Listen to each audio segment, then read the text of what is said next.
So I'm here with Kenny. So what got you into this, Kenny? Well, starting back way when I was younger, watching old westerns and stuff, always trying to dress up like them. As I got older, I started actually looking into photos and reading books and stuff, and I was like, you know what, I'm not doing this right. I wanted to actually dress the part, look the part. I've always enjoyed the time period, the material culture, so I started really delving into all the details and just never looked back. Tell us a bit about your impression here. So I'm portraying a young, fresh cattleman, just came from the east to go work on ranches. Took the train, found myself down in Tombstone, trying to find work on one of the ranches surrounding it, and found myself caught up in all the drama that happened around the gunfights and such, making sure people stay safe. I'm here with Jack today. What got you into this side of living history? Well, I mean, I grew up loving cowboy movies and all sorts of westerns, and it just kind of made sense as a guy who always liked history to try to portray it accurately and get into living history in the Wild West. And what is your impression? I am just a cowpuncher rolling into Tombstone after a long trail drive, and we're just here as part of the Vigilance Committee, the Tombstone Citizen Safety Committee, and our goal is to kind of quash down some of the crime that's been coming into the city and really just bringing it down. Hey guys, I'm JM. I'm dressed as a local ranch hand that just happens to be helping out with the committee to try to keep peace in town. I got a pair of chaps on from my occupation, got my Colt, got my knife, sack coat, matching trousers. So I'm here with Chris and Chris. What got you into this? Well, started in a gunfight group, which led me into doing Western films, which led me into realizing that a lot of those guys were not doing it right.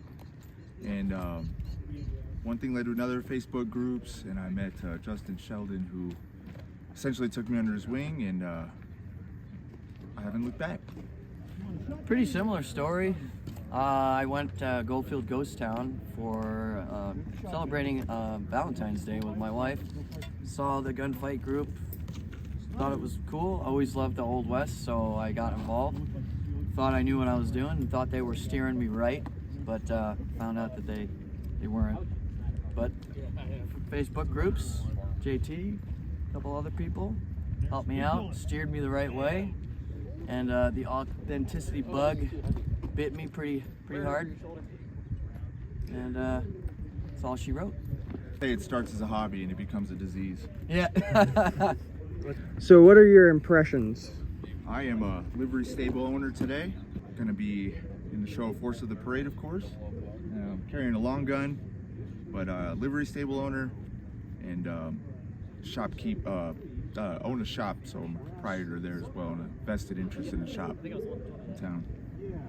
So, ex-Texas Ranger turned to a range detective, catching those cattle rustlers, because I tried my hand at ranching, and unfortunately had my whole herd rustled in a single night and bankrupted me. So I decided, well, I think I'm gonna become a range detective and stop those people from stealing any more cattle. I'm here with Marcus. So Marcus, what got you into this side of living history? Well, I'm into living history since I was about 15. Started off doing like Civil War, American Civil War. Progressed into World War II, World War I. So a lot of it is a group. You know, we have a lot of guys here that have known each other for a lot of years and done different time periods. And when our all mutual friends decided to move to Tombstone, they started learning more about festivals and stuff here, which is what we're doing this weekend is the Helldorado festival. And you figure, it's another period that you see a lot of people doing Old West, but you can always improve on a time period and do as more authentic representation as possible. So it's really just the wanting to learn more about a different time period, especially something that is very unique and, you know, a lot of romanticized stuff, but very unique to America, just the Old West. It's got a lot of myth to it, but it has, at the end of the day, there's a lot of history, and a lot of people take some of that mythology, if you will, and that's how they represent themselves, whereas this group is very, very much more reality based. Look at the photos. What did the guys actually wear? You know, this decade is different from this decade as it is today. You know, fashion changes, equipment changes, so it's not, you know, they're not wearing the same thing for 20 and 30 years. So it's just that's always like the draw, is to find out something that you don't know about. I mean, yeah, of course everyone's heard of cowboys, you've seen a million movies, but what do you really know about them? What do you know about what they wear? Why do they wear it? You know, so that's always the draw to doing any time period for me and most of these other guys. So, yeah. Tell us a bit about your impression. Well, this would be what, you know. I'll say cowboy for the ease of recognition, but that term was originally kind of what's not, I'm gonna say insult, but kind of a poking fun at people, you know, sort of looking down on that. That was not a term that they would apply to themselves, you know, and it depended on your job. A cowboy is different than a teamster, different from a drover, different from like a cattleman or a rancher. You know, you would have the people who work the ranches, and then you would have the ones that actually would move the herds to the railheads. You know, they were very different professions, but it all kind of gets lumped into the cowboy. You know, so you would have, you know, cowpoke, you know, cattleman.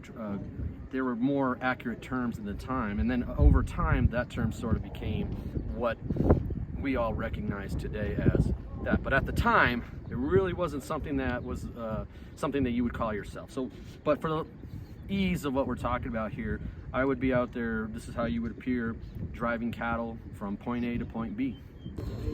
I'm here with JT. What got you into this side of living history?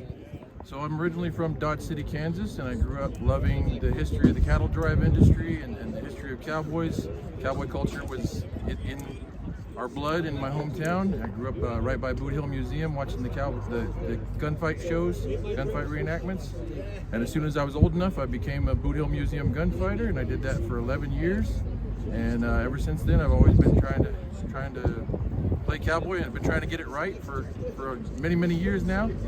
So I discovered the authentic campaigner mindset through authentic Civil War reenacting and tried to apply that to Old West reenacting. Tell us a bit about your impression. So I am portraying an Arizona area rancher. I'm of the age where I would own my own ranch, but it's still small enough outfit that I still have to do my own work. I would have just myself and my son and one hired hand, and we were providing beef to the miners here in Tombstone.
As I walked by a cottage door, the parrot said, "Come in, come in, come in," and the parrot said,